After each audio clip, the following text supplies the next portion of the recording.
Dude, so We're in a fucking power outage, we're in a power outage. but we're recording. Yeah. You wouldn't know it You right wouldn't now, know. but the power is out all through Bonnie Lake. I'm utilizing my only resource of power for this podcast. Yes. So when Haley comes home, she's effed, no resources for her. The podcast over everything. Yes, that's just what we do. This is what we do. This is a first. You did say, didn't you say you can charge it in a car? Though? Yes, we can charge it in the there car. You go. So that's nice. So if we drain the whole battery pack on the show, at least you guys can go like drive somewhere, do a little late night drive through date, charge it, come home and enjoy it under lamplight. Yeah. I mean, this There you episode could just cut off in the middle and we would know because the lights would be out. That's true. Speaking of, welcome to the show. Bourbon, belts, blockbusters. You are listening to the Triple B podcast.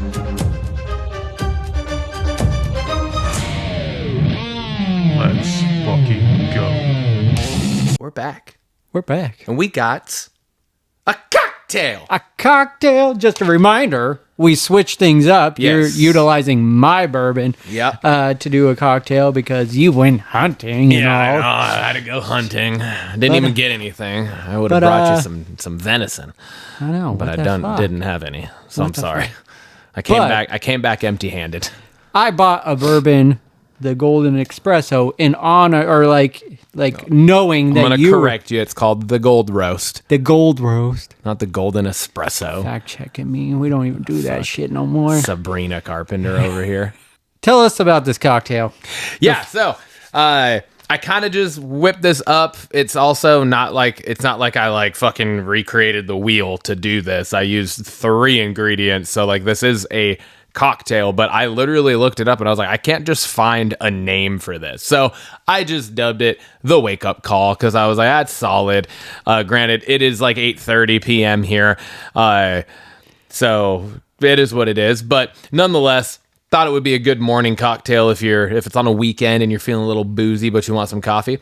So what we did was we took last week's Bibb and Tucker Gold Roast coffee or bourbon. Sorry. So it's the coffee bean infused bourbon. Just some regular original Bailey's Irish cream liqueur. We did decaf coffee because it's 8:30 p.m. So we have decaf coffee, and because I'm a bitch, I can't do regular coffee anyways. So I always drink decaf, but regardless. And then I made a homemade whipped cream, and it turned out fantastic. So put the booze in the coffee cup. We use the little K cups, so just however you have your coffee. Poured the coffee in, and then stirred it. Gave it a little topsy-doodle with the whip, and here we are. Here we go. I'm excited. Let's do this. That's nice. That's nice. That is a nightcap. It is. It is. That is a nightcap if I've ever had one. This will just obviously, if you go decaf at least. Yes. This is a perfect nightcap. This nice. warms you right up and Yeah. perfect for the weather we're having today. Stormy and windy and just fuck. All right. Well, shit. I'm going to go with like an 8.5. I was gonna give it an 8. 8 was what was coming to brain. It just the bourbon pops through nicely. Sure does. Yeah. And I think I think I picked right for this cocktail. Yes, absolutely. It just kind of builds on it. I was so excited to use it too, and it completely is different too because it's in a hot cocktail, not in an iced cocktail too. True. So we're getting different because that definitely does change kind of the the notes of whatnot that you're getting in it. I bet you could do this iced though. Oh yeah, you could totally make this an iced coffee drink for sure. I think for me it would have been bumped up if I would have had like a flavor or slightly more sweet. Yeah, maybe. Maybe like some cinnamon in there with the bourbon. Ooh, some cinnamon would have been good. Cinnamon the bourbon. dolce. I thought the Baileys would do enough. It didn't, in my opinion. So I think that's where it is. Like the Baileys is kind of lacking. Like maybe if there was like a Kahlua in it too or something. Oh, maybe yeah. I don't know. But yeah, like I said, even just like you could simply, in place of like a simple syrup, do a coffee syrup. Oh yeah, flavor. Yeah, too. So a lot of different ways and variations you can go with this, but just in the base, just straight up 3 ingredients plus the garnish, it's pretty fucking good. Yeah. For what it is, it's pretty solid. So our first warm one of the season. Yep, first warm one of the season. Going over our bourbon talking points, we got Hawk Talk. The hot talk. That's what I meant to say. The hot talk. Fuck. I did it again. We got a Seahawks win over Houston. Houston Texans. And, I mean, score got a little closer towards the end, but it was almost, I feel like it was almost identical to the Jaguars. The Jags game. Yeah. Like oddly enough, both AFC South teams. Yeah. But yeah, it was like there was not a single point in that game where Houston was in it, but it was only an 8-point game.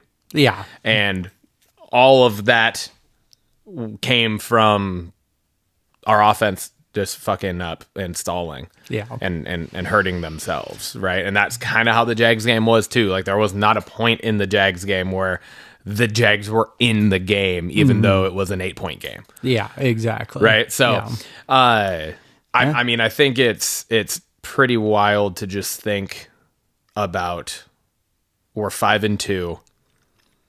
We have played 4 snaps with our entire defense this season. Mm-hmm. And that was the first 4 plays of the 49ers game in week 1. Yeah. We have not played with our entire defense intact since then. And we got... outside of the Buccaneers game, we have the best defense in the league. Mm-hmm. And I think statistically in a lot of different categories, we actually, because like we're not first in every category, but we're high enough in every category that when you look at all of it combined, I think we are the number 1 defense. Yeah. I think I was reading like we're definitely number 1 in run defense, and I think that's fucking easy. Like by a mile too. Like it's fucking because I don't think there's been a running back that has rushed for more than 60 yards against us since Christian McCaffrey. Yeah. All right, my 3 talking points. Our defense is so fucking good. Mm-hmm. So I guess that was kind of one of the talking points. Yeah. And I said, and we're still missing Spoon Love and Derek Hall. Yeah. So, like, the last 2 weeks, our secondary has actually fucking balled out pretty well. And 2 weeks ago, which was against the Jags, we didn't have Spoon, Love, or Reek. Mm-hmm. Yeah. I think, was that the game Hall got hurt in? That was the Bucs game. Yeah, he got hurt in the Bucs game. So he was out that game, too. So we were missing 4 fucking starters on our defense. We completely shut the fucking Jags offense down without that. And then we could come out and do exactly what we should do against a kind of down Texans team, right? Offensively speaking, at least. Because our offense is in shambles. Yeah. And so, like, we owned their fucking offense for that entire game. The only time they had shots was when our offense gave them the ball back in plus territory, pretty much. Yep. Right? So that was awesome. That was cool. Reek fucking Woolen. He had a game. That arguably was the best game of his fucking career. He needed that. Yes, he needed that. 100% he needed that. So I wanted to shout that out, give him his flowers there, because he looked fucking good. I don't think he got penalized once on Monday. He was fucking sticky as white rice in coverage. It was really nice to see. It was really kind of like, oh shit, he can still do that, because he had not shown that once this year so far. Nothing really since his rookie year. It was just kind of like shit. All he needed to do was get his brain rattled around a little bit, apparently. And finally, it's going to be the talking point that we both probably hit every fucking week, because it's just absolutely fucking mind-blowing. And it's fucking JSN he is the best receiver in the NFL. I don't know that you can even argue that at this point. He has 4 less catches than the 3rd highest receiver, but like 150 more yards, 200 more yards then that fucking person. wild. The second receiver, I think, is Jamar Chase. He has 8 less receptions and, again, like 150 more yards. So it's just wild. Yeah. I think the second was Jamar Chase, and he was at like 640 something or whatever, and JSN's at 819 or something. Yeah. Like he's like 130 or something yards away from matching Metcalf's total from last season. Yeah. Yeah, we talked about that last week. Yeah, and that was before he put on another fucking 120-something yard performance on Monday. And that's with that was Stingley. with Stingley. Yeah. Like, they stopped shadowing him with Stingley. Mm-hmm. Because they were just like, he's fucking smoking us, so it doesn't matter. Let's play at halves. He made fucking Derek Stingley Jr., who is referred to as one of the best cornerbacks in the league, and who rightfully so is referred to as one of the best cornerbacks in the league, look like a fucking toddler playing fucking defense out there. He and is it Dan Orlovsky? But the whole game was just like, dude, this guy is uncoverable. Mm-hmm. It is insane.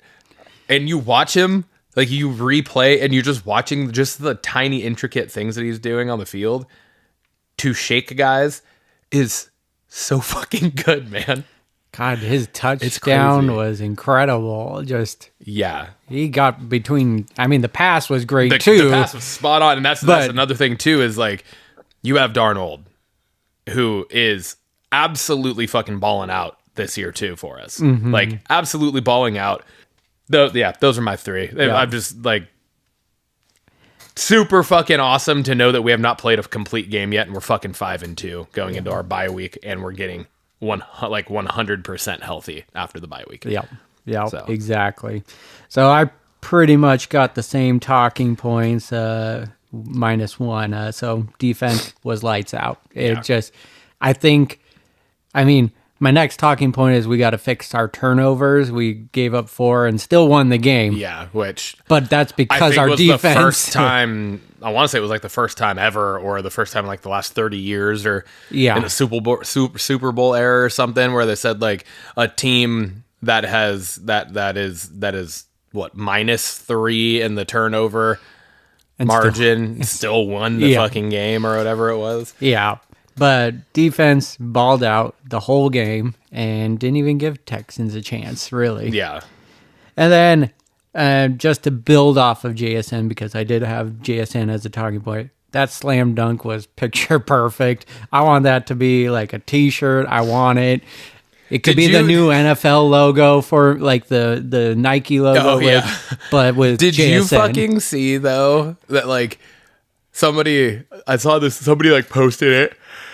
It was like a repost of the NFL's YouTube page. Uh-huh. The cover photo for Week 7.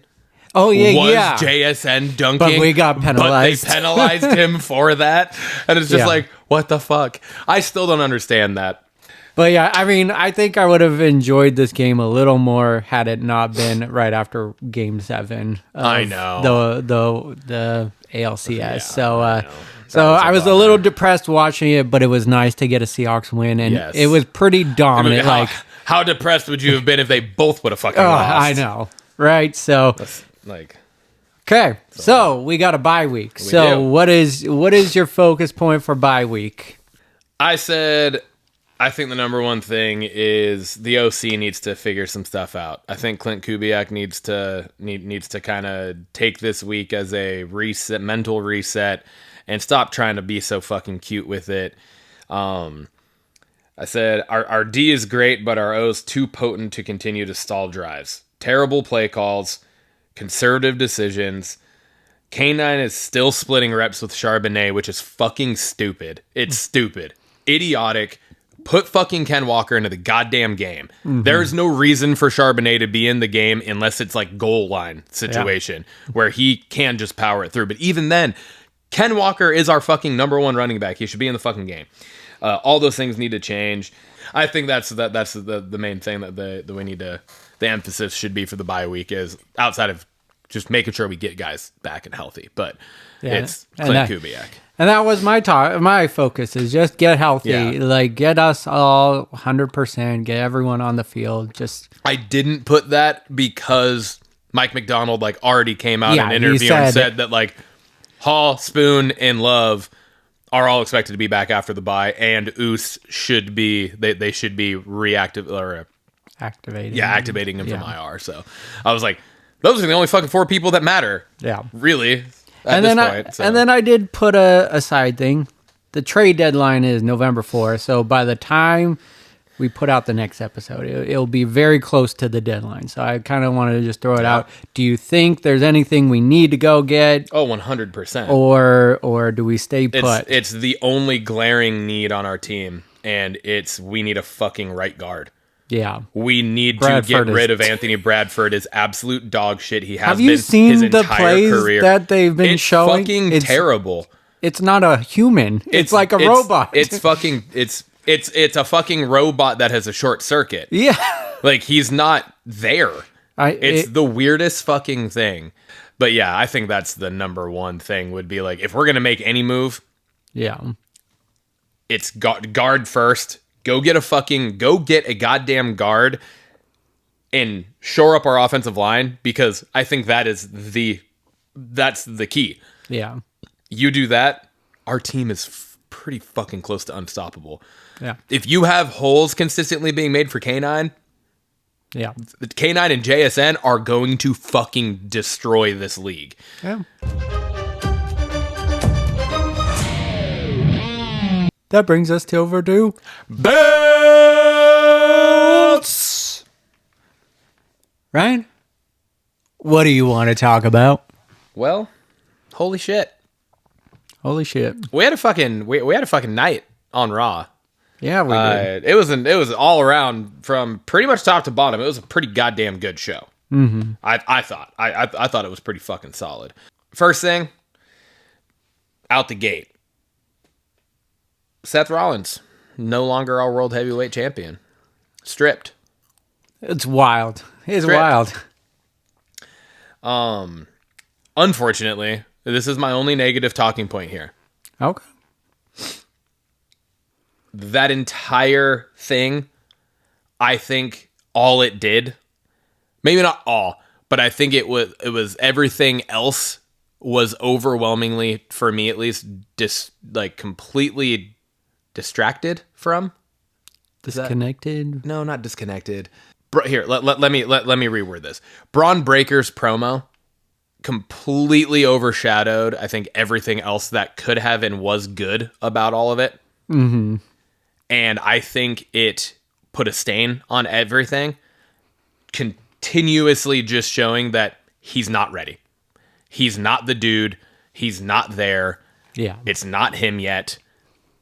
Hopefully it will be at some point. He can't give a fucking promo to save his life. Yeah. He is not believable. He's a joke. And that's the issue right now, is he is kind of a joke. Yeah. His character has all of the potential to be this badass, but he has been put in all of these stupid fucking comedy moments. Agreed. I agree with that. And that, unfortunately, I think has stuck more than anything else. And so now it's hard to take him seriously when he's doing all of these things. Yeah. And now he's supposed to be this fucking badass that took over and betrayed Seth, and it's just like fell flat, not believable at all, in my opinion. Even later on in the night when Paul gave a promo of his life, Yeah. talking about his accomplishments and what they're going to be.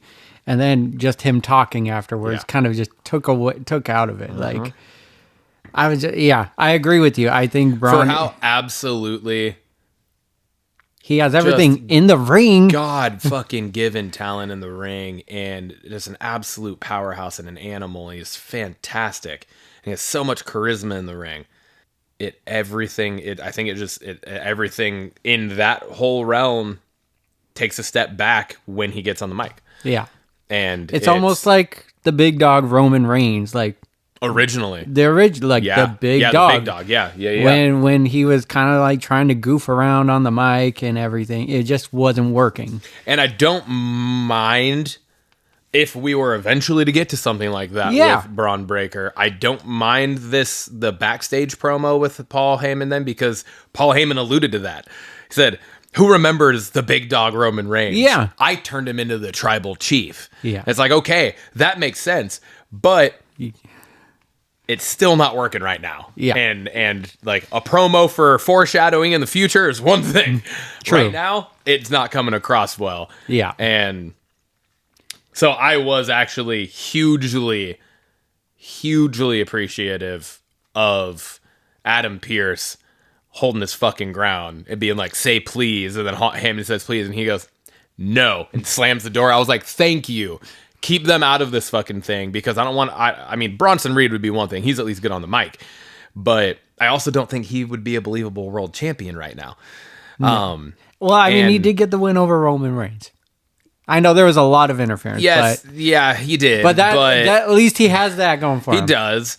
But Braun Breaker, if he would have been in that match the entire time, I would have just been like, fuck, he's gonna fucking win it. Yeah. And I said it last week, like I don't think he's ready for it. Yeah, and same. I think that opening sequence of Raw 100% proved that and backed me up on that. Yeah. My next point. 3 fucking titles were on the line in this show. I know that someone's listening to us. I said know. the titles need to be more prevalent. Yeah.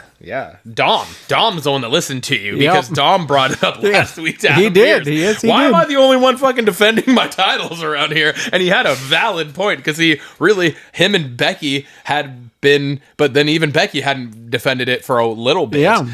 So, I just thought that was awesome. And not only were all 3 titles, or not all 3, but 3 titles were all put on the line, both ICs and the men's tag, they were all fucking banger matches. Yes, they were. They were all really fucking good matches. And they all ended in really good ways that made absolute fucking sense. Yep. Right? Like Dom continuing his fucking Shenanigans. his fucking shenanigans, his dirty Dom antics, the Latino cheat, fucking I love it. Eddie Guerrero style of wins, Yep. right? Did it again. Yep. And over Rusev, which is huge. That's now the second time he's defended the title against Rusev and come out with a dirty win, but retaining the title against someone who should fucking rip him in half. Yep, Right? exactly. So it makes sense. Yeah. Becky just fucking DQing herself to just end the match. That Fucking was beautiful. It was beautiful. It was perfect, because it was like not only that, but it was also, I wasn't expecting it for some reason. No. Should have been, honestly. Like I we mean, probably should have yeah, been at this I mean, point, Maxine but I just continues to wasn't. surprise, and Maxine looks fucking fantastic in the ring now. And this is the thing I was saying it to Lindsay, because we were all just kind of watching Raw, and I was like, this is so fucking cool during the match. Not the DQ part, but just Yeah. like during the match. This is so fucking good. And she's like, what? And I was like, 6 months ago, Maxine was dog shit in the ring. yep, Like absolute dog shit in the ring. she's going This is- toe to toe with Becky. But this is what Becky does. Mm-hmm. This is the brilliance of Becky Lynch. She is so fucking good. She is so far past most other fucking people in this business that she makes everyone else rise to her level. Mm-hmm. When they're in the ring with Becky, they are fucking good. Mm-hmm. They don't have a choice but to be. Yep. And that just showed now twice with Maxine in the fucking ring in the last 3 weeks. Yep. Right? Like, Maxine has the absolute 100% the best Maxine has ever looked in the wrestling ring that we have ever seen were these last 2 matches that she had with Becky. Yep. Fantastic. Absolutely phenomenal. And I think a lot of that credit goes not only to the hard work that Maxine is putting in, obviously, but I think a lot of it does go to Becky. Yeah. You know, she's one of those where it's like we talked about with Rhea and Liv and Io, where it's like they make other people look good. Yeah. People that aren't necessarily the best, they make people look good in the ring. And Becky might be the fucking best at that. Yeah. I if you just rewind, I think it was last year, maybe even the year before, but there was a match Maxine had with Rhea Ripley when she was champion, and she did not shine in that. That was like a big letdown match. Like, Yeah, true. Where we're all like hoping for the best, and it just didn't come across. Yeah. So it just shows the hard work that she has put in. Yeah. To put on come such a long way, and Absolutely. so it's been great. And then to your point, Becky is just, and you look at any of her matches, they're all good. Yeah, and yeah. and it's you to would your be- point. You gotta yeah. come to her level. I think it would be difficult to find Becky Lynch matches that are Not subpar. Yeah. You know. And then that final title match was the tag titles, where there was a part of me that was like, okay, it's the second time since July or whatever that Judgment Day that they fucking defended the titles, just like their last fucking run. They need to drop the titles. But I was also like, are they gonna really drop it to a thrown together tag team of AJ Styles and Dragon Lee? Well, they fucking did it. They And did it. I like it. I'm not a huge fan necessarily of the random thrown together tag team that we've talked about in the past, but they haven't done that as much lately. So that is nice. That's refreshing. But I do love that we're getting into the end of this year. We know AJ Styles is retiring next year, and they at least put fucking gold on his waist. Yeah. Right? They Agreed. put gold on his waist. Yep. After fucking edging us with the goddamn IC situation with Dom, making us think they're going to put a singles title on him. Yeah. And at least they put gold on him because he fucking deserves that. Like, he deserves, let him go out fucking good. Whether it's this tag reign, maybe it ends and it leads to a fucking solo run again or whatever. Or it's just the tag reign until he's done. I don't know, but Yeah. at least he has gold. At least he's got gold. within this last, what's going to end up being this last 12 months of his career. So Yeah. Yep. that was nice. I like it. Kabuki Warriors. Okay. This is going very quickly off of what I was just talking about with promo giving. Mm-hmm. And I'm flipping this bitch on its head. That was hands down the best fucking video package promo that I have seen in so long. Mm-hmm. I was 100% in, and this was reading subtitles, but they were doing it in such a good fucking way where it was back and forth between English and, or is it both Japanese? Is that? I believe so. Yeah, Yeah. because I know Kyrie. Yeah. I'm pretty sure they were going back in and out, which was very well done. They navigated that fantastically because when they were going out of English, it wasn't super long running things, right? So for the majority of the direct, focus audience doesn't speak Japanese. Yeah. I thought that was very well done. Yeah. Because it wasn't like having to read subtitles and taking you out of the moment. You were fully into it. And I just wanted to throw that out, that I was like, that is absolutely fucking phenomenal. Yeah, I thought it was great. And this was 100% I was like, oh fuck, they're here. Let's go.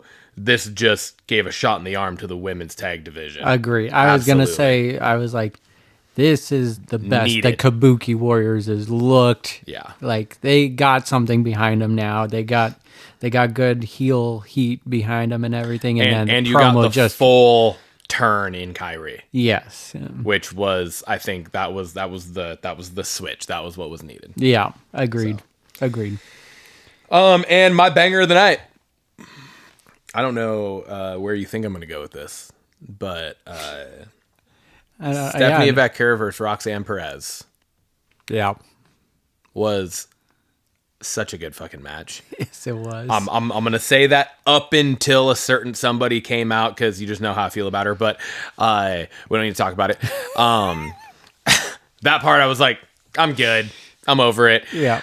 But everything during the match, chef's kiss. Yeah. Absolutely fucking flawless and phenomenal. This, we were just watching future WrestleMania main events taking place for world titles. This is the future of the women's division right there in that match on Monday Night Raw. Yep. Is Roxanne and Stephanie Vaquer.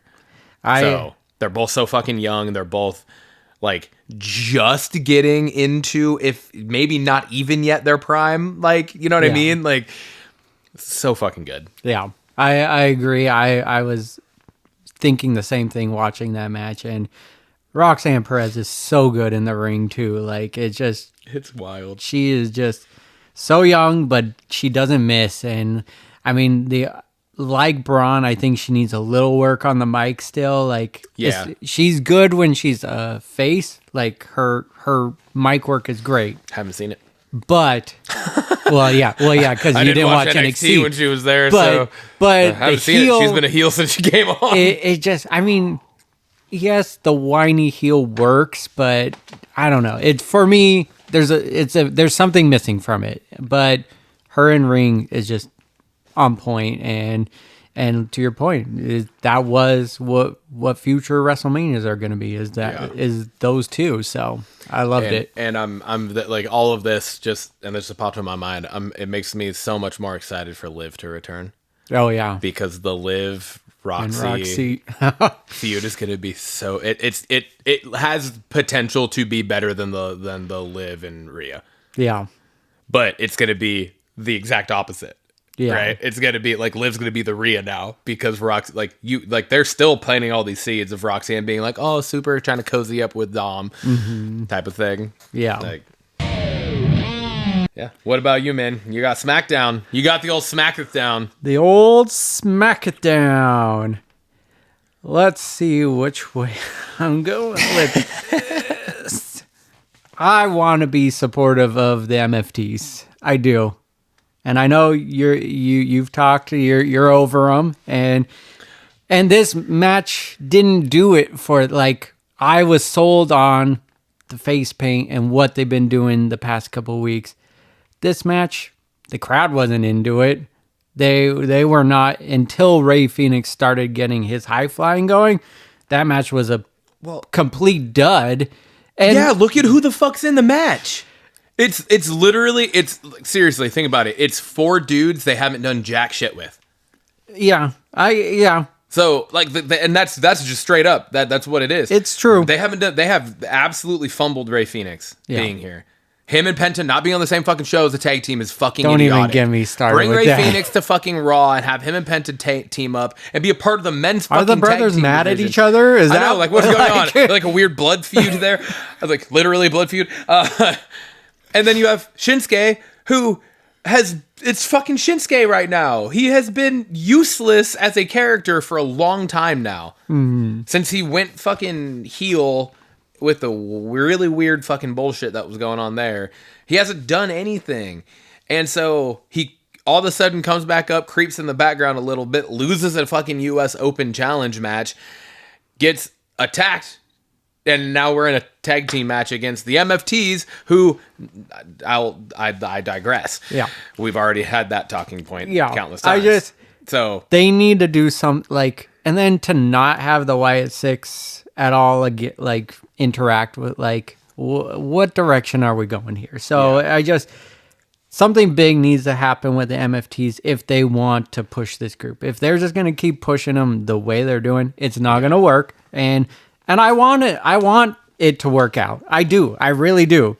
We got Jimmy and Drew drama, and all stemming from Cody Rhodes. Sound more excited about it, Tim.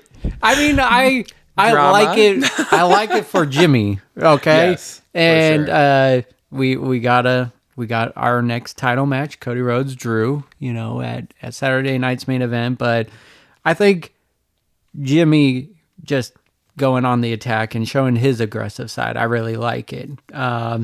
And the DQ match was pretty good. I liked it. The ending was awesome. Yeah. I loved the ending to it. Are you talking about the ending to the DQ, the actual match, like to the match itself? Okay. Yeah, because the post-match part I thought was fucking terrible. No, I'm getting annoyed with Cody's enough yelling. Enough. Like, it's just the yelling. You've talked about it a while ago. Well, that was earlier in the show. Well, yeah. I'm talking about the save. Yes, the save was... The save turned no save. Yeah. Yeah, it's just they're following. Which was so fucking terribly set up that it was like I could have seen what was happening when Cody came out. Yeah. His music hit. And I was like, oh, he's going to come out, he's going to save, but he's only going to partially save. Then he's going to pick Jimmy up, and then he's going to eat a Claymore, and Drew's going to stand tall. Yeah. And the camera angles literally fed completely into that. Like it was yeah. absolutely like there was no surprise. There was nothing. Yeah. Yeah.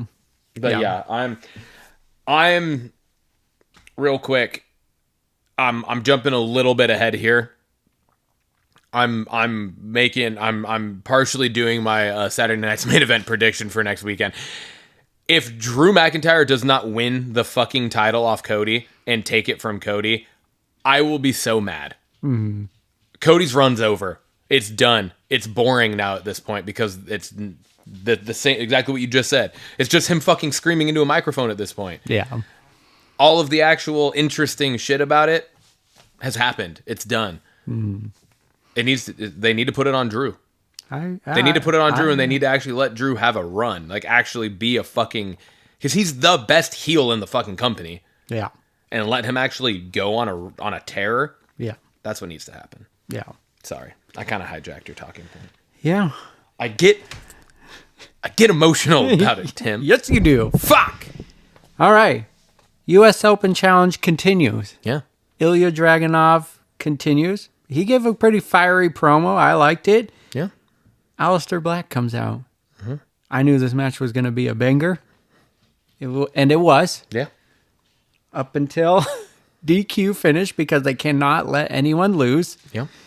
And I did not want Aleister Black to lose either because he came off that strong win against Damian Priest. He got Zelina Vega in his corner. I thought, this is big for him. This is a new direction. But then we get Priest coming out. I thought that feud was over. This is like the 17th time this has happened with Damian Priest now in the last year and a half. He cost Aleister Black the U.S. title against Sammy. How many of these feuds with Drew are we going, or with not Drew, sorry, with Damian Priest are we going to have? It's the same regurgitated thing with Priest. And I mentioned that on my episode. What was it? It was Priest and Drew. Priest and Aleister. Priest and didn't him and Jacob Fatu have a thing at one point? Yeah, I think so. Priest and fucking anyone. You go back to when he was on Raw. Yeah. Like it's so much of the same shit. Yeah. I was very disappointed when he came out because I was like, it's done with. I thought it was done and then now it's not. So, but the match was so good. Yeah. The match was really good. And I kind of wanted, like, it would have sucked for Ilya, but I kind of wanted Black to win just because I really didn't want him to lose this match. And I don't know. I just didn't want a Priest being the reason. There was a part of me, too, during that match where I was like, I wonder if they would drop it in an open challenge week 1. Yeah. Like, it would be wild. It would be wild. It would be refreshing. Yeah. And it would be, but then I was also in my mind too, as soon as I thought that, I have then like rebutted myself and I was like, then you almost end up with like a hardcore championship type of. Yes and no. Where like, it could be a 1 week reign but regularly. Black isn't going to do a U.S. Open challenge because he's the heel, I guess right? That's true. So he would take it away. That makes sense. That would be my theory behind it. That's fair. All right. Banger of the night. I'm apologizing to Kiana James because I thought she didn't belong in the ring a couple weeks ago. I said, I don't know what she's doing in the ring. She's sloppy as hell and doing a disservice to the other women in the ring. I was a little hard on her. Last night, that match was a banger. Kiana James, Tiffany Strand was awesome. Yeah. Was a solid ass match and I loved it. The freaking Alabama slam that Tiffany does is hardcore. It looks so rough on their opponent. That swanton, I thought she was dying. I thought she died. I was like, she did not land that right. And then she just popped right up out of it. I was like, okay. Right into never mind. Right into the moonsault, which she almost fucking missed. Fucking wild. But the match was really good. High risk, high reward shit with Tiffany. A lot. Again. That said, Jade is now in the title picture again. I was liking where it was going because I was like, Jade could go for the U.S. Women's Championship. Get her going on the lower card to let her build up. I know. What do? Is it a little refreshing that she's a bad guy? Sure. No. I would It's say not a little, because- but I'm not excited because again, this is just She hasn't dampening improved in Tiffany's. any way, shape, or form. In any way, shape, or form since they- the first match she had with Tiffany. This is now going to be the third time she's challenged for the world title in the last 3 months. I get And it. that she's going to win it. That's the fucking bullshit part about it. They're not having her fucking go 0-3 against Tiffany for the world title. I agree, and I have that same feeling. It's fucking bullshit. But at least with the heel moniker, she doesn't have to be great in the ring anymore. I'm not giving her an excuse, but it gives her an excuse to a little point. But anyways, But why is it because a heel? Why is the expectation less for their because ability they in the can ring? just do heel tactics and just. That's kind not of- to fucking wrestle, Tim. I know Heels don't just come out and pull fucking one trick pony shit and just leave. But you watch them; they Look do at a lot of Becky. different. Look at Seth. Agreed. Brock. Those are the exceptions. Brock just does suplexes. He was a great heel back in the day. He was a good wrestler though Yes, too. yes. He's definitely changed his style. You look at some of the best heels in the history of wrestling, they are good fucking wrestlers. But Jade then is you- not in I- that fucking category of agree. good but at all. we're not putting her up in this pedestal as a great heel. But no, but they're about to put the world title on her. That's what I'm talking about. They're going to put the world title on her, which is saying she's one of the best. yeah. She's not even she's barely mediocre in the ring. Like Yeah. she is not good. Yeah. And it's just fuck, dude. Like everything she does is so fucking slow. Yeah. Whatever. I hate it. Whatever. It is what it is. But the match was good. The match was great. I'm giving Kiana her flowers and apologizing for being hard on her and putting her in the banger of the night It was a banger 'Cause- followed by a bungalow by a bungalow. All right. at the butthole. Bringing us over to the belts question of the week this week. I posed this one. It was more of a discussion type thing. Just real. I just kind of wanted your thoughts on this, and I'll give mine as well. I wrote, we've had a lot of injuries take place over the course of 2025 so far, and that's just 2025. Realistically, since Triple H has taken over and things have changed in the business, we have had a shit ton of injuries. It seems like a drastically larger amount than we ever really got on year-to-year basis before. Is that accurate? I don't know. But it feels like it. It is happening to bigger names. Maybe that's the reason it feels like that. It's happening to the fucking workhorse people. It's happening to those household names, those powerhouse guys. So, and girls. Why do you think this is the case, and what do you think needs to change? Why do I think it is? I think they're allowing them to be more free in the ring and do bigger moves. Like it used to be just cookie cutter matches for a long while. A lot of moves aren't allowed, and a lot of the moves we're seeing regularly were just left for big spots. And so I think that's kind of what it is a little bit, is just being more free in the ring, trying to present more better wrestling, because for a while it was just entertainment focused and matches were second fiddle. Yeah. Now we're getting a good blend. You see it in the PLEs now. You do 5 matches, but the matches are a lot longer. So I feel like that's part of the reason why. What needs to change? I don't think much needs to change, but I think they just got to be smarter about some of these moves that are just unnecessary, like doing a coast-to-coast headbutt. That, like, yes, is that a big move and wild because we haven't really seen that? Yes, but I don't think that, like, there's no way to brace for that, really. You're just asking to get hurt during that. Or the sunset flip off of the top turnbuckle to go into a powerbomb where they, like, buckle their legs every single time. Why do you need to do that? It doesn't even look good because you are pausing.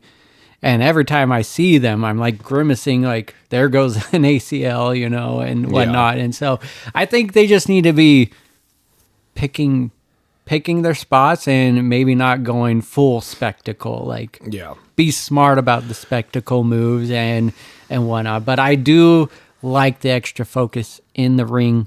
I love wrestling, and watching the ring work is half the love for this. So Yeah. I don't want to see too much changing, but just watch out for those spectacles and just think, is there a way to not get hurt from this move? Yeah. I see what you're saying. I went in a different way with it, and I think to an extent they're being overworked. And I think that is even more so than the move situation, because really, if you think about it, there's two, Seth and JD, which was a freak thing. Like, that wasn't even that's a move he hit fucking 10 times, like 9 times out of 10 without any issues, right? Right. The moonsault to the outside of the ring, where he, in this one moment, he over rotated and happened to go straight into the fucking announce table and collapsed a lung, right? Yeah. Like, that is a freak thing that happened. That is one of those things where you're like, oh shit, this guy got hurt. But when it's surrounded by so many more people being injured, then you start to take everything into consideration, right? Yeah. But if it would have just been that isolated, that would have been no different than like any of the other injuries that we've ever gotten over the course, right? And then Seth, sure. But even that's not a whole hell of a lot different than Benoit hitting the flying headbutt. Yeah, it's farther distance, but the bracing for and the landing is... But he doesn't do that. Like, yeah, I guess. He doesn't. But the closest thing he does is a frog splash, and he rarely does that. So yeah. But okay, continue with what I was saying though, is most of these other injuries that we've been getting lately, Gable, Liv, fucking Ilya, and the fucking times Orton's been hurt over the last fucking 2 years. Sol Ruka, she had to relinquish her title this week on NXT. She did? Yeah, she got hurt in the tag match on SmackDown last week. Fuck, yeah, Sol Ruka. And like, that's just Rhea when she got hurt last year. There's one specifically that is fucking eluding me right now that I... KO. Oh, KO, yeah. Thank you. KO, like all of the shit that he did, and he got hurt in some like fucking ridiculous thing.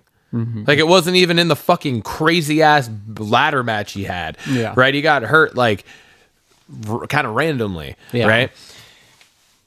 Most of those things are things, and I would even argue it's a move he doesn't necessarily hit, but it's not that much different than most of the bumps he takes. Yeah. You know what I mean? Like, just going to the mat.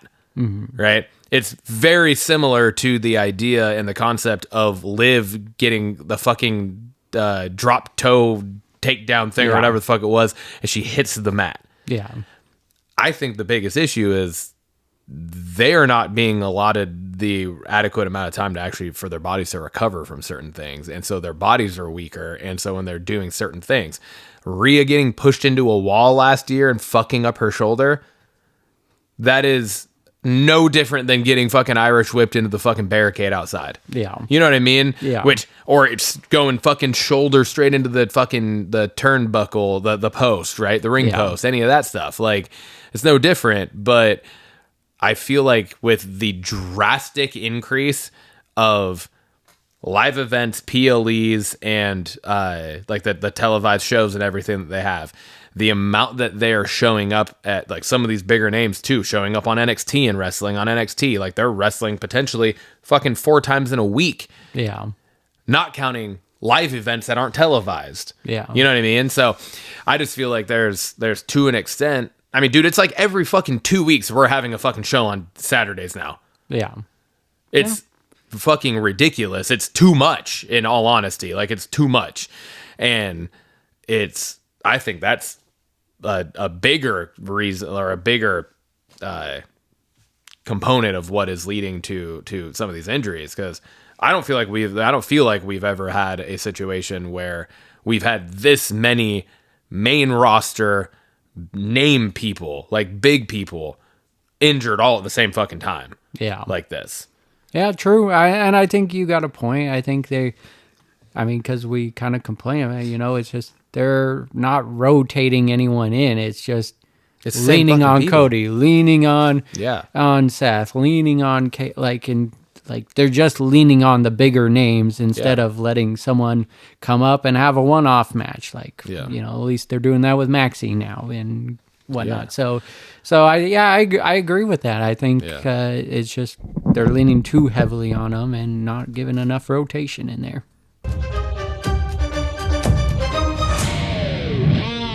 That brings us over to Blockbusters! Focus features.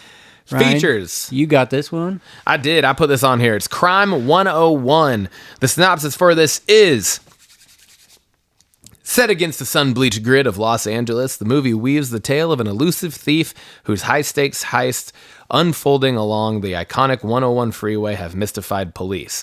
When he eyes the score of a lifetime with hopes of this being his final job, his path collides with a disillusioned insurance broker who is facing her own crossroads, forcing the two to collaborate. Determined to crack the case, a relentless detective closes in on the operation, raising the stakes even higher. As the multi-million-dollar heist approaches, the line between hunter and hunted begins to blur, and all three are forced to confront the costs of their choices and the realization that there's no turning back. The cast is Chris Hemsworth, Mark Ruffalo, Halle Berry, Barry Keoghan, and Nick Nolte. The release date will be February 13th, 2026, and it will be out in theaters. Dude, this looks like such a banger. Doesn't man. it look so fucking It looks good? so It good. looks so good. The cast is incredible. We get Thor and Hulk back I together. And Catwoman! And Catwoman. And the Joker, right? And from The Batman. Yeah. Ish. Yeah. From a post-credit scene, at From a least. post-credit Hopefully we scene. see it actually come to fruition. But, yeah. anyhow. And then Nick Nolte. And then Nick Nolte. All the fucking shit he's been in. I'm sure he's popped up in a superhero movie somewhere. I mean, I got two words for this trailer. High stakes. It feels like high stakes. I love a good heist movie, and this one feels big. It does. It feels huge, and I love that it's coming from like three different perspectives almost, right? Yeah. I mean, it says where it's the insurance person, the thief, and then the detective. Right? Yeah. It's like happening, like kind of all three of their worlds are now intertwined. And Look at Mark Ruffalo being ahead of Task, and now he's trying to get Chris Hemsworth, get Thor. No, this movie looks incredible. I cannot wait for this one. It looks so good. Yeah, it looks awesome. I'm super excited. I hadn't seen or heard anything about this before, and I just saw the trailer, and I was like, what the fuck? I was like, holy shit.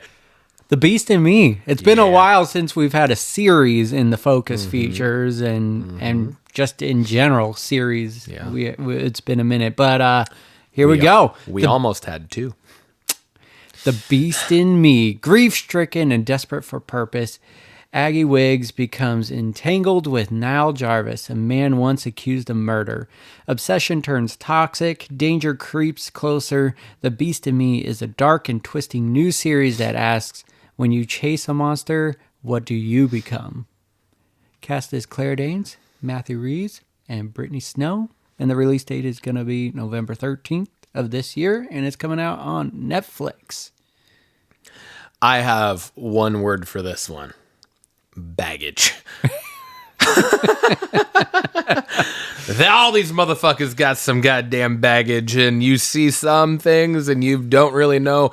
I feel like this is a trailer where like the blood splattered shots are not what the trailer's making us think timeline that they are. Oh, I agreed. I feel like that is not a flashback like the way the trailer fucking put that. Yeah.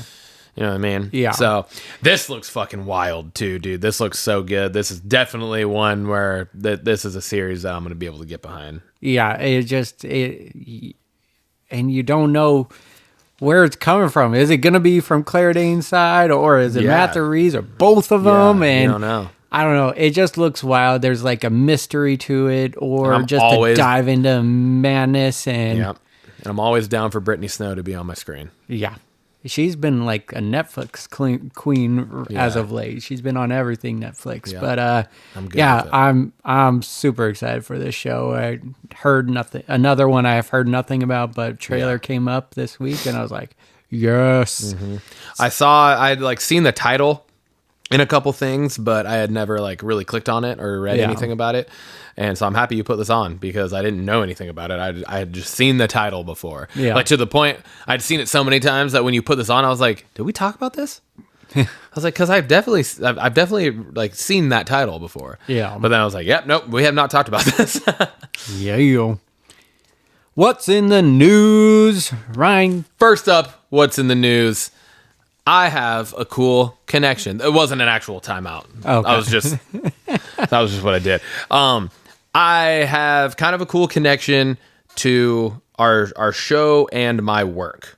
Okay. Got this email on Friday, just sent out to the whole school, from Rick Hagg, who is our like video production teacher. Mm-hmm. He's been at Tahoma for like 25, 26 years. He's the husband of Gina Hagg, who is my one of my coworkers in the PE department. Okay.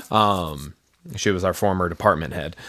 He sent this. It says THS grad success story, and it was cool because it ended up being 2 THS grad success stories here, all on the same movie. Oh. And it's a movie we've covered. Oh, really? Yes.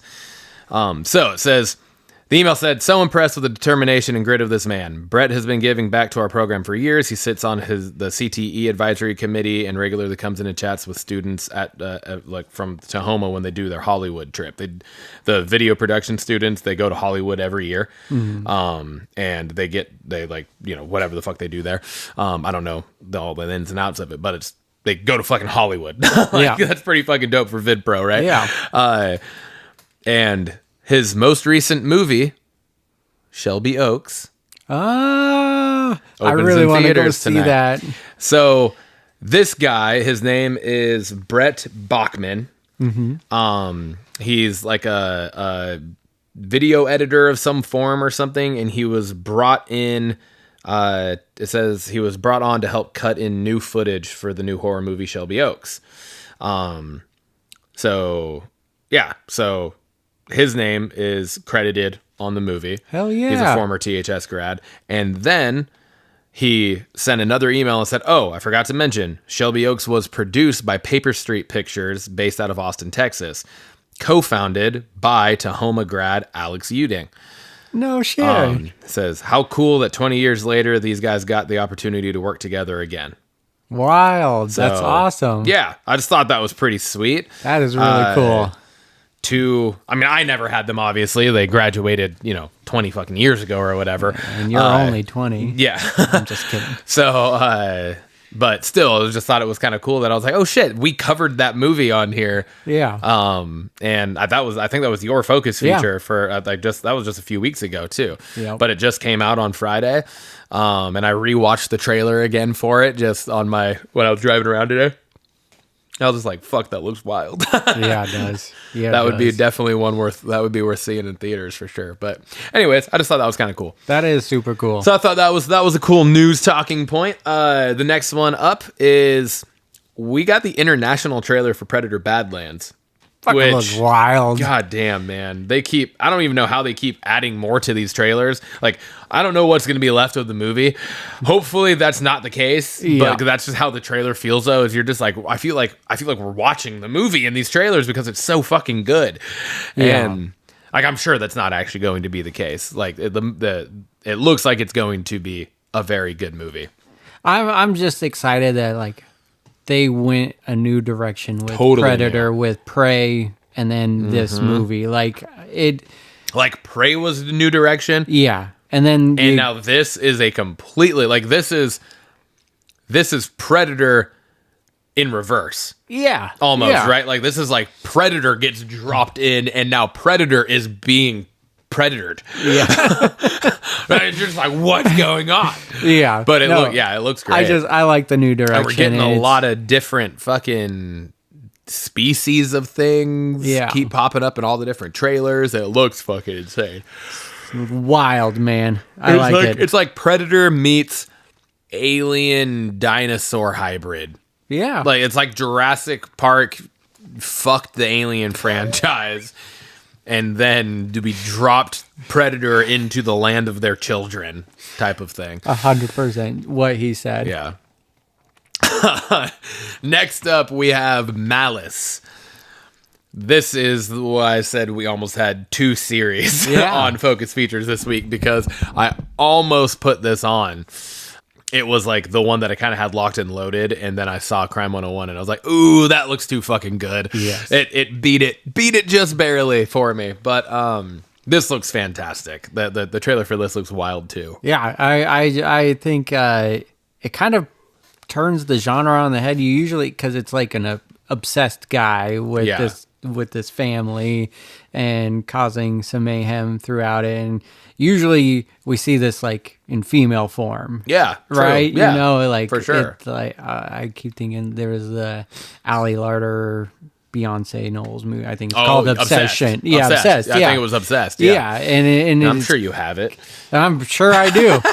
But it kind of like it was typically those kind of movies, and so just kind of seeing it in the male version, it makes it a little different. And so, and then you get David Duchovny in the main role here, so that's exciting. I don't think you have it. Yeah, dude, it looks super good.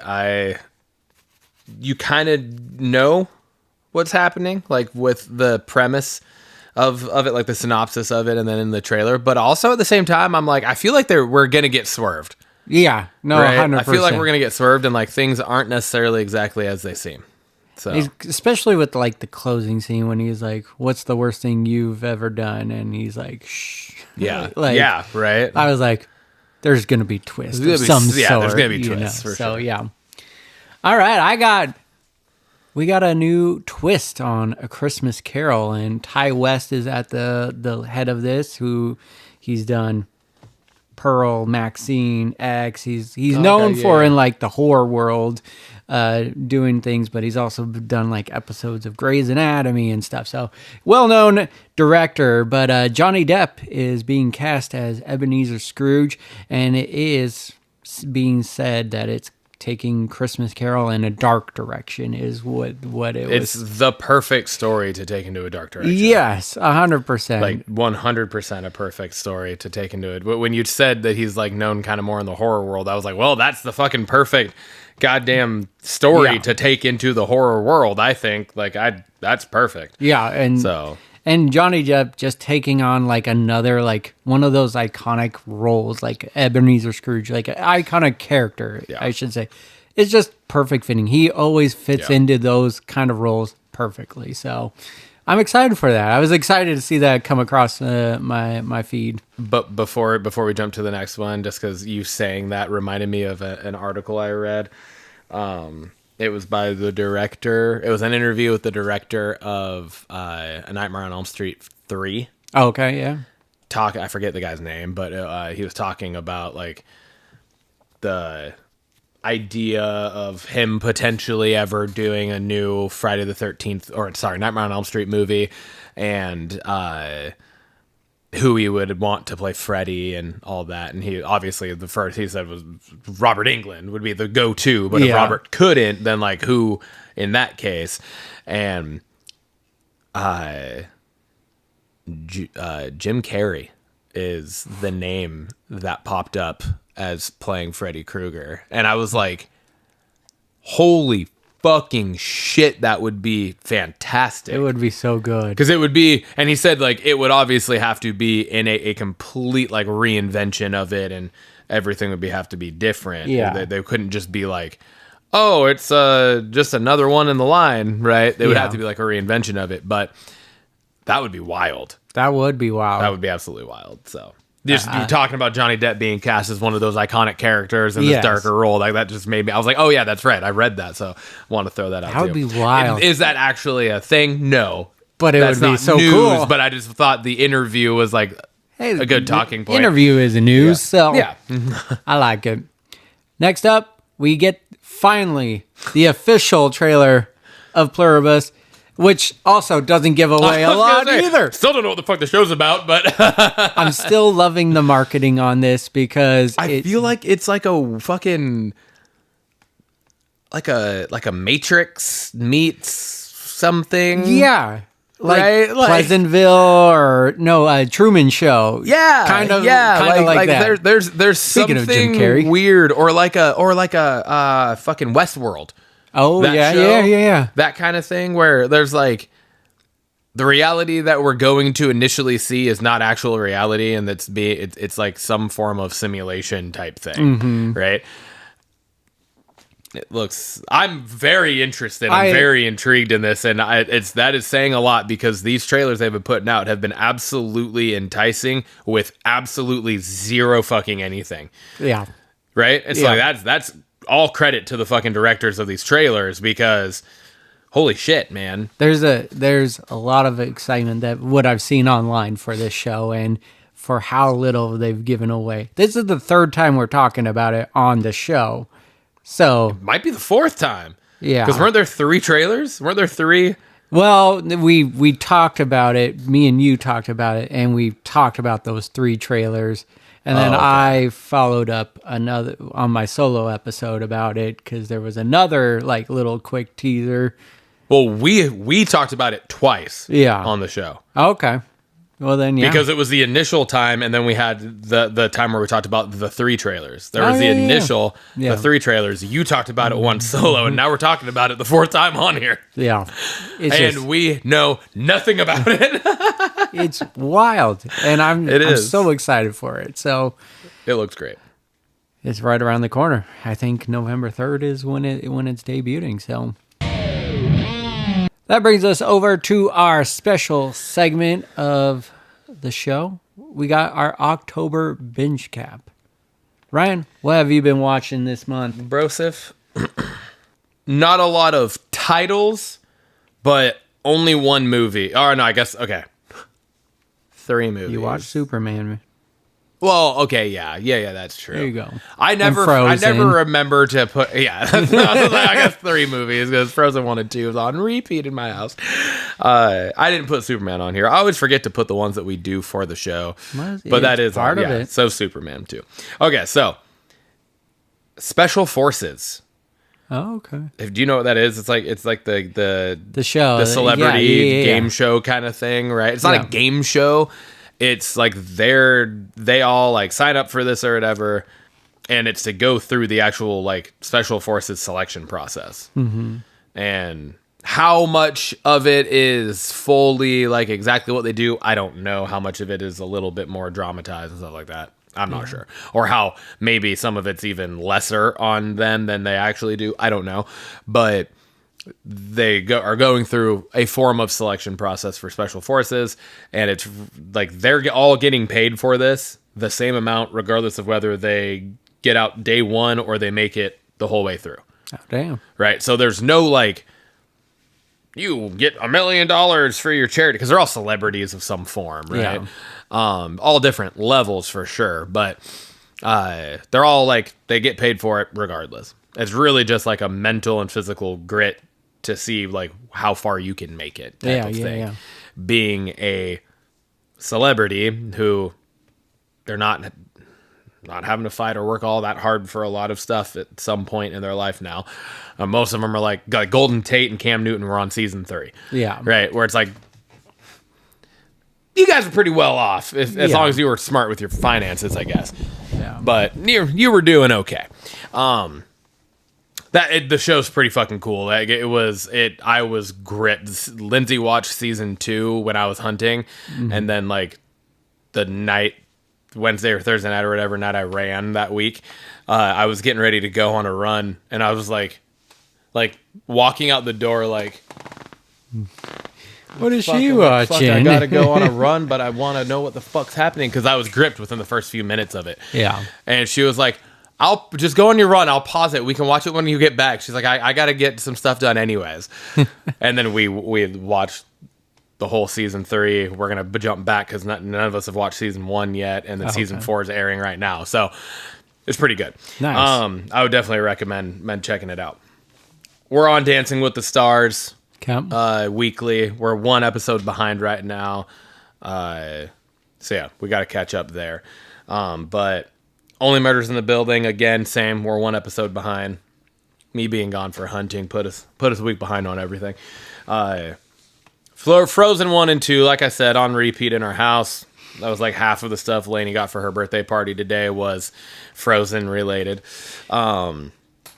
Still working my way through Devil in Disguise. It's such a good fucking show. Yeah. So I'm watching that. Unfortunately, I'm watching it in like chunks and pieces here and there. Yeah. Because again, that's not one that I'm gonna watch with Lainey around. Yeah. So, And not Lindsay probably either. Superman. Yep. And then me and Lindsay watched this one last night. The Lost Bus. Oh, how was it? It was fucking good. Oh, I want to watch that one so bad. It was really good. It's on Apple TV. It was Matthew really McConaughey. good. Lindsay fucking. Lindsay said. So the other day, it's like Thursday or something. I'm like walking out to leave work, and I get an Instagram message from Lindsay. I was like, why is she texting me on Instagram essentially? Then I was like, oh, there's an actual thing attached to it. And I open it, and it was the trailer for The Lost Bus, and she's like, I know I'm gonna cry, but I want to watch this. I had to look at her last night and be like, fucking pull it together. What are you doing? And she was literally just like bawling. I bet it's just sad. like, I can't. My God. I'd be crying right with her. But it was just like, it was more because she was crying because she's like, all these kids on the bus, their parents are so scared right now. It was like the classic mama bird type of reaction. It wasn't like you watch this person fucking die in this. That's super emotional. It was these kids on the bus are in danger, and she's thinking about how she would feel. She was like, I'm just thinking of Buggy. And I was like, pull yourself together, woman. I get it, but damn. I was like, I can't hear the show over you blubbering over there. No, it was all in good fun, and it was really good. I thought it was really well done. Yeah. Obviously, there's like the Hollywood spin on a lot of it. Like, I did some reading up, and like not everything that actually happened in the movie happened in the show to those extents. But the actual bus driver was like, he was like brought on to production to like just kind of be an advisor of some form to kind of help keep certain things in line. And obviously, like, they take their liberties with certain things in Hollywood because you have to. But yeah, it was good. All right, what about you? Sweet. I finally finished How I Met Your Mother. I was really milking that one. It's my go to sleep show. Getting through season 9 was a lot of work because normally fall asleep, just continue on because I've seen the first 8 seasons so many times. The 9th is where I have seen it the least, so I was like actually wanting to watch it. Gotcha. And so falling asleep to it makes that hard to get through it. So finally finished that. Started New Girl. That's gonna be my new fall asleep show. Fuck yeah. You've watched all of that before too, right? I have not finished the whole show. I need to watch the last 2 seasons of the show. Okay. So it's gonna be a while. One of my favorite shows. Yeah, I fucking love New Girl. The first 5 seasons are great. So I started that like 10 episodes in. Finished because the last time we did this binge cap, I was halfway through season 4 of Only Murders because I was rewatching everything. Finished season 4 and I'm up to date on season 5. So just waiting for the finale for me. And then me and Haley are watching Help, I Wrecked My House. It's just a house renovation show. We really enjoy the renovation shows. And then I'm 4 episodes in through Devil in Disguise. I thought I could binge through it this week, but work and had a concert on Tuesday and just a wild week, so I didn't get through as much as I wanted to, but it's still a really good show. Really enjoying that. Movies. Watched House on Haunted Hill. Good old one. Urban Legend. Me, Myself, and Irene. That was my Toasted and Trash movie you gave me. Yep. And then Superman. So not a lot of movies this month, but quite a bit of show watching. So that was my October binge cap. All right, that brings us over to Blockbusters question of the week this week. To wrap it up, I want to do something a little different with it. I thought it was fun. We're a week before Halloween. That's the last show before Halloween. Halloween is this next Friday. And we both love horror. So I thought it would be kind of fun to blend our show here and do a horror movie villain draft and discussion. So I said, come with your list and be ready to have to pivot. I said have at least 10 characters. So we're going to draft 5 and 5. Okay. And I said, then we're going to discuss and debate which team would win in an elimination style war games match. Just for funsies. I like it. Connecting the dots of our show here.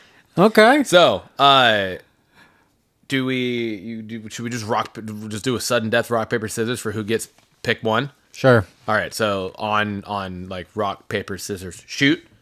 Do we throw on shoot or do we go rock paper scissors? Rock paper scissors. I'm gonna screw it up if I do shoot. Okay. So just 1, 2, 3. Okay. Yeah. Okay. I like it. You ready? All right. Sudden death. Rock paper scissors. Scissors. Fuck. I went shoot. Okay. Rock, paper, scissors. Now you fuck it up. Rock, paper, scissors. Fuck. Okay, you get pick one. All right. Now make sure you check them off as you go. Yeah. What the 10 that you have? What do you got? My number one pick. It's got to be Ghostface. I knew you were going there. I gotta go Ghostface. I assume you know what my number one pick is. That's gonna be Michael Myers. Yep. Okay. All right. I will tell you. Didn't even have Ghostface on my list. Because you knew I was gonna... I wasn't gonna take Ghostface from you. I mean, honestly, it's not a good pick overall. Guy is clumsy as hell in every fucking movie. It is true. He's not the most precise killer, but he is pretty brutal. Yeah. We'll give him that. Freddy Krueger. Fuck. Damn you. Pennywise. Solid. Specifically, the new Pennywise. I like it. Megan. Ooh, that's good. Little android. Okay. I'm going Aunt Gladys. Fuck. Not on my list, and I didn't even think to put her. That's a good one. All right, so you got 3. Going with Jason. Okay. Valak. Fuck. Yeah, it took you a second, then you were like, fuck, I do remember who that is, and god damn it. Yep. Yeah. All right, I'm going to see if you allow this one. Okay. Death from Final Destination. If not, I got to back up. I don't want to, but yes, I will allow it. That was definitely a character. All right. For sure. It was horror movies. So yeah, I'm going to give it to you. All I don't right. want to because that's fucked up for me. But yeah. So you need Was that one. your 5? Yeah, it's my 5. Okay. Then hold on. Let me delete some real quick just so it's easy for me to know what my 5 are going to be. Because I'm going to throw you through a little whirlwind here with this You've one. already thrown me with Aunt Gladys and Valak, damn I it. know. What is the next? Brandon from Brightburn. Fuck. Yeah, he's the horror Superman kid. Damn it. All right. So, and this is great because this is another one where we did this similar thing last year around the same time. Yeah. Now we're going to put these all on a social media post, like it. and we're going to see if we can get people to comment and say what team they think would win. All right. Team Timmy or Team RT Red or Team Jester. I like it. Who's going to win? So, I have Aunt Gladys, so Aunt Gladys from Weapons, Valak from The Conjuring 2, Brandon from Brightburn, Michael Myers, and Pennywise the Clown. I got Ghostface, Death from Final Destination, Freddy Krueger, Jason, and Megan. I think my wild card of death kind of helps me out. I think your wild card of death definitely plays in there, but it's gonna get. I think it's gonna get to 5-on-1 real fucking quick. Especially with Ghostface. Maybe Freddy and Death might be your two saving Jason graces. Never dies, but dies. I think that is true. I honestly I do like. I mean, the death one is like kind of like cheat code because like it's gonna kill. Death comes around for you. It's the theme. Yeah, but Valak is a demon. Yeah. So how do those play into each other? Exactly. So that's very. So confusing. I'm giving you the slight. That's very confusing. I honestly. And then you have Michael and Jason are kind of interchangeable there in the sense of like they don't really die. Yeah. Then Ghostface is dying real quick. Yeah, Ghostface is gone. He dies every movie. I think Aunt Gladys is my weakest link here. Yeah. For sure. I think it's just her ability to control things. So if she gets a hold of, say, Megan or Ghostface, that could play well for me. Yeah. I think Brandon from Brightburn is a strong one here. The death would work for Brightburn, but Valak, you added that. You added the paranormal to it. I know. I know. And I thought about it. And Pennywise. Yeah. Because Pennywise is an entity as well. Pennywise, yeah. Pennywise isn't the form he takes to lure kids is the clown. Yeah. But Pennywise is an entity of some form of itself too. So yeah. I can really Freddy Krueger could really mess with Valak in his dreams if demons dream. I don't do demons dream because I don't know the demons sleep. Honestly, I'm giving you the slight edge here, and those were both solid fucking teams in their own right. I think you win because I don't know how the demon plays into it. Yeah, I don't know how the demon and death work together. Those are, or even, they're probably the final two. Pennywise and Valak, though, too, because that's the thing, too, is that I would have to dig a little deeper into exactly what Pennywise is. Yeah. Because Pennywise is in some form of fucked up entity thing. Yes. So, yeah. I feel like Pennywise and Freddy have similar quantities. Yes. Right?